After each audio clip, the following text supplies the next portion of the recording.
এসে আমার কাছে মনে হচ্ছিল এই শহীদ মিনার আবার যে জনজোয়ারে পরিণত হয়েছে, এ যেন আরেকটি 5ই আগস্ট, এ যেন 71-এর ডিসেম্বরের 16 ডিসেম্বরের যে অনুভূতি, সেই অনুভূতির আরেকটি প্রতিচ্ছবি।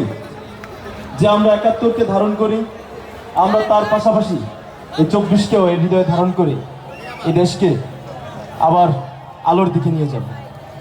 এই পর্যায়ে আমরা একটি আমাদের গান শুরু করছি। এই গানটি এই আন্দোলনের সৃষ্ট একটি গান, ইতিহাস তোমার দিকে তাকিয়ে।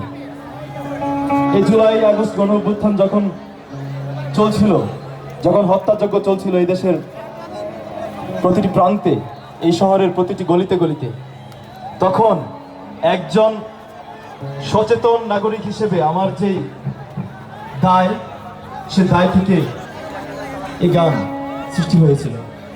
ইতিহাস তোমার দিকে তাকিয়ে, বারবার যেন মনে পড়ে ইতিহাস আমাদের দিকে এখনো তাকিয়ে আছে, এই নিপীড়িত মানুষের অধিকার আদায়ের সংগ্রামকে সফল করার জন্য। আমরা শুরু করছি। হ্যালো, ভোকালটা একটু বাড়বে, ভোকালটা একটু বাড়বে।